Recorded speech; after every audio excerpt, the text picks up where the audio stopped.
killed by its own arrogance. Before Blockbuster was a punchline, it was a genuinely smart idea.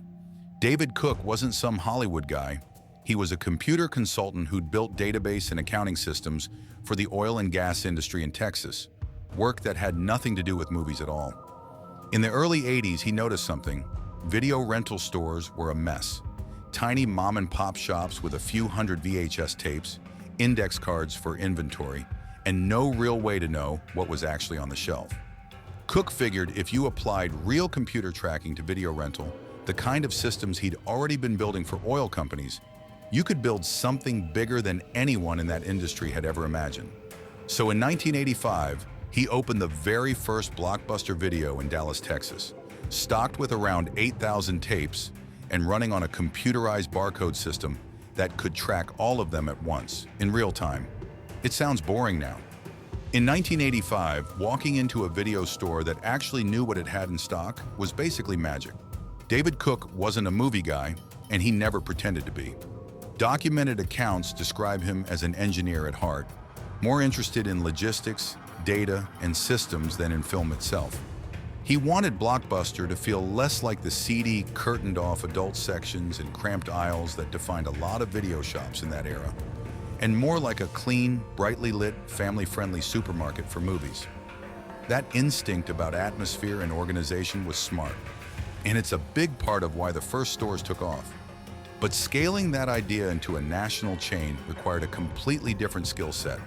Raising capital fast, negotiating franchise deals, managing rapid expansion. That wasn't Cook's world. By 1987, less than 2 years after opening that first Dallas store, he sold his controlling stake to Wayne Huizenga, a former waste management executive turned entrepreneur who'd already built and sold one company built entirely on aggressive roll-ups and acquisitions. Huizenga is the guy who actually turned Blockbuster into a giant. He franchised aggressively, bought out competing chains outright, and ran video rental with the same playbook he'd used in garbage collection. You win by having more trucks, more routes, more locations covering more ground than anyone else can match. By the mid-90s, Blockbuster was everywhere. Nearly 9,000 stores worldwide at its peak. Friday nights in America basically had a script. Drive to Blockbuster, argue in the aisle about what to rent, grab some candy at the counter on the way out. Huizenga sold the company to Viacom in 1994 for around $8 billion, a deal that made him one of the richest men in America and cemented Blockbuster as a genuine cultural fixture, not just a business. Blockbuster wasn't just successful, it was the definition of a category. If you wanted a movie at home, there was really only one name that mattered, and everyone knew it. Here's the part that doesn't get talked about enough.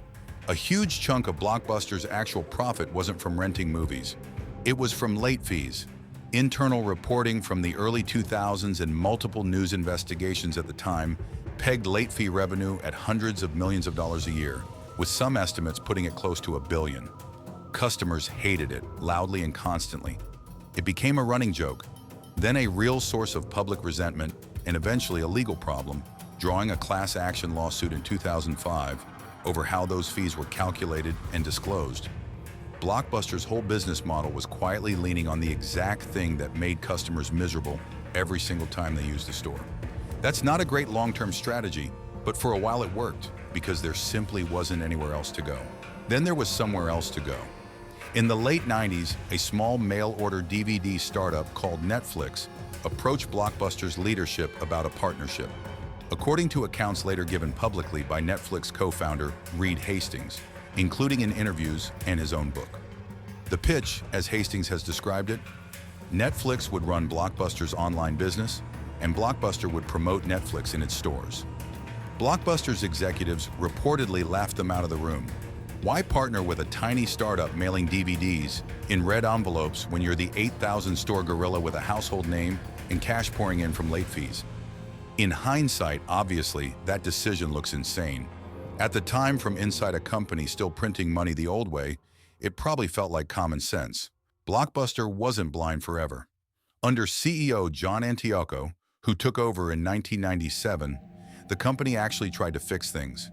In 2005, they killed the hated late fees entirely and launched Blockbuster Online to compete head-on with Netflix, even offering a hybrid plan that let customers swap online rentals for in-store visits, something Netflix couldn't match at the time.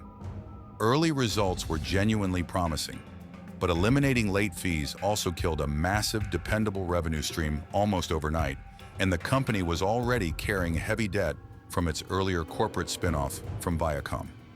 That's when activist investor Carl Icahn, who'd bought a large stake in Blockbuster, went to war with Antioco over spending, especially the money being poured into the online push and executive compensation. The fight became public and ugly, playing out in shareholder letters and press coverage through 2005 and 2006.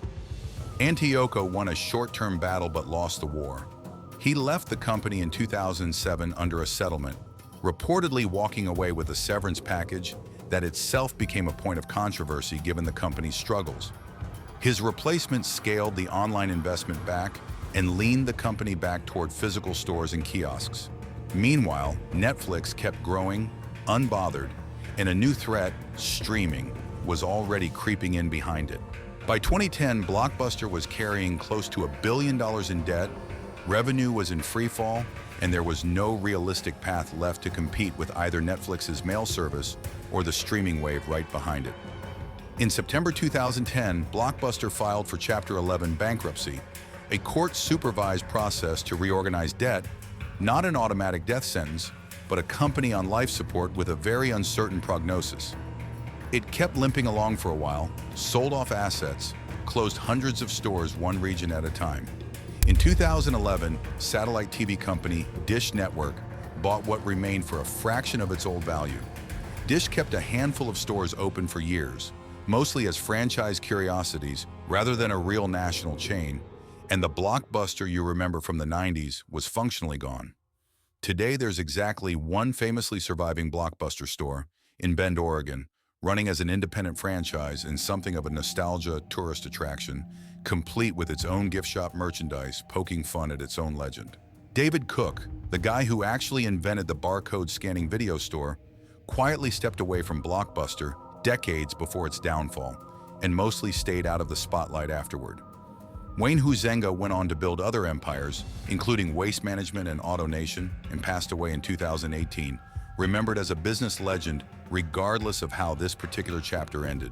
John Antioco, the man who actually tried to fix the late fee problem and build a real online business years before the bankruptcy, left in 2007 after his fight with Icahn and largely faded from public view, a case study now in how boardroom politics can strangle a turnaround before it has a chance to work.